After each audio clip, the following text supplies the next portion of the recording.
বহু অপমান সহ্য করতে হয়েছে। বিশ্ব ক্রিকেটের ইতিহাসে মাথা উঁচু করে দাঁড়িয়ে থাকলেও আইসিসির কড়া নির্দেশের সামনে মাথা নিচু করতে হয়েছে। কোনো এক অজ্ঞাত কারণে হারুন লগাত গোষ্ঠীর কালো হাতের নির্দেশে ইডেন থেকে হাতছাড়া হয়েছে ভারত ইংল্যান্ড ম্যাচ। বিশ্বকাপের আগে প্রস্তুত হতে পারবে না কলকাতার স্বর্গোদ্যান। নিন্দুকদের এই অপপ্রচারে ইডেন হারিয়েছে 27 ফেব্রুয়ারির ম্যাচ।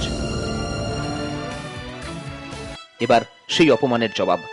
27 ফেব্রুয়ারির 20 দিন আগেই ইডেনকে সম্পূর্ণ প্রস্তুত করে আইসিসিকে জবাব দিল ক্রিকেট অ্যাসোসিয়েশন অব বেঙ্গল। আর প্লাসের ক্যামেরায় উঠে এলো বিশ্বকাপের আগে নতুন করে সেজে ওঠা ক্রিকেটের স্বর্গোদ্যান।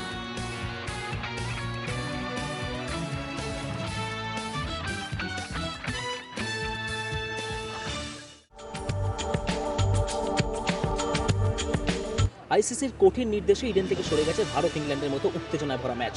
তারপরে সিএবি কর্তারা জানিয়েছিল কি 7ই ফেব্রুয়ারির মধ্যে ইডেনকে সম্পূর্ণভাবে তৈরি করে দেওয়া হবে। সিএবি কর্তারা তাদের সেই কথায় একেবারে সঠিক প্রমাণিত করলো। 7ই ফেব্রুয়ারি 2011 ইডেন সম্পূর্ণভাবে প্রস্তুত। কিন্তু তারই মধ্যে একটা ঘটনা আপনাদেরকে বলে দিই।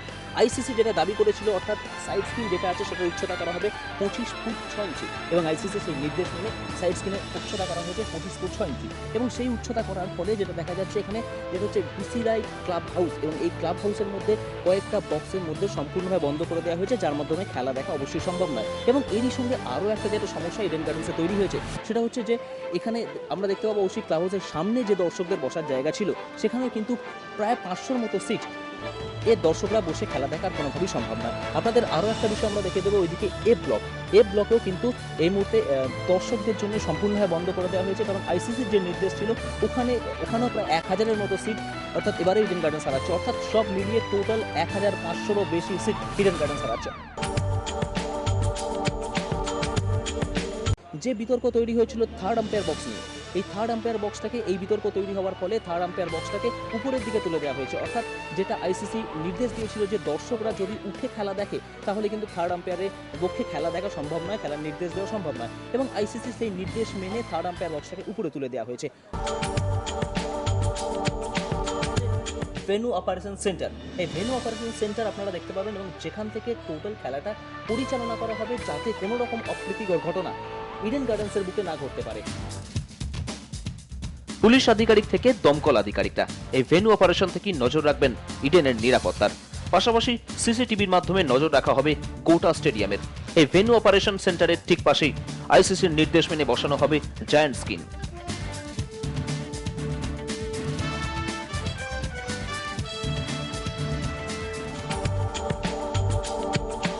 সোমবার আইসিসির ইডেন পরিদর্শনের পর ফের একটা বিতর্ক উঠেছে, তবে সেই বিতর্ক বড় করে দেখা না দিলেও তবে বিতর্কের মধ্যে যেটা রয়েছে সেটা হচ্ছে সিএবির অর্থাৎ কলকাতার ইডেন গার্ডেন্সের যে স্কোরবোর্ড টাঙানো হয়েছে, সেই স্কোরবোর্ডটা এখনো কেন সম্পূর্ণভাবে প্রস্তুত হয়নি সেই নিয়ে কিন্তু আইসিসির কর্তারা কিছুটা হলো প্রশ্ন তুলেছে। তবে সিএবি কর্তাদের দাবি যে সাইড স্ক্রিনটা আপনারা এই মুহূর্তে দেখতে পাচ্ছেন আমাদের টেলিভিশনের পর্দায়, সেই সাইড স্ক্রিনটা অবশ্যই বিসিসিআর পক্ষ থেকে খুব শীঘ্রই কলকাতার নন্দনকানন ইডেন গার্ডেন্সে তৈরি করে দেওয়া হবে।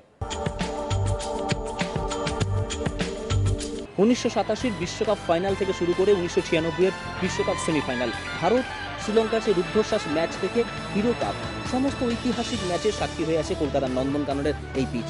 এই পিচেই আবার প্রতিযোগিতার লড়াইয়ে নামবে দক্ষিণ আফ্রিকা, আয়ারল্যান্ড, জিম্বাবুয়ের মতো দল। এবং এই আপনারা এখন যেটা দেখতে পাচ্ছেন সেটা হচ্ছে নকিং জোন।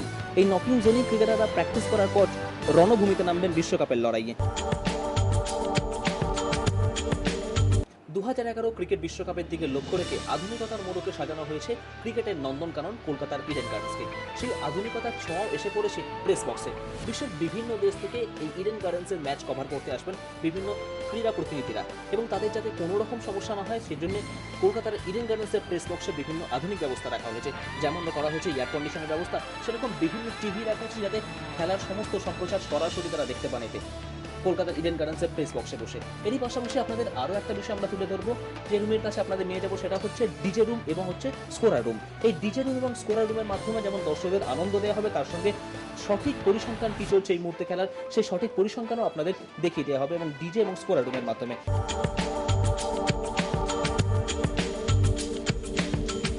একটা সমস্যা যেটা রয়ে গেছে কলকাতার নন্দনকাননে, সেটা হচ্ছে যে স্টেডিয়াম আছে, স্টেডিয়ামের উপরে যে শেড করা হয়েছে সেই শেডের কিন্তু ছাউনি এখনো পর্যন্ত সম্ভব হয়নি। এবং বিশ্বকাপের আগে, বিশ্বকাপের যে 3টে ম্যাচ এখনো পর্যন্ত কলকাতার নন্দনকাননে হওয়ার সম্ভাবনা আছে, সেই 3টে ম্যাচের জন্যই কিন্তু তার আগে কিন্তু শেড সম্ভব হওয়া কোনো মতেই সম্ভব নয়।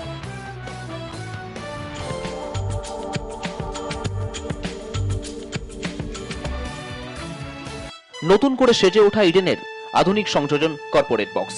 ইডেনের BCKL এই 4টি বক্সে তৈরি করা হয়েছে 32টি কর্পোরেট বক্স। ম্যাচ চলাকালীন 12টি কর্পোরেট বক্স নির্ধারিত রাখা হবে ICCর প্রতিনিধিদের জন্য। সাইড স্ক্রিন থেকে third umpire box, DJ room থেকে কর্পোরেট বক্স, আধুনিকতার মোড়কে ইডেন। পাশাপাশি dressing room, dope test room, medical room নিয়ে ইডেন প্রস্তুত ক্রিকেট মহাযুদ্ধের জন্য।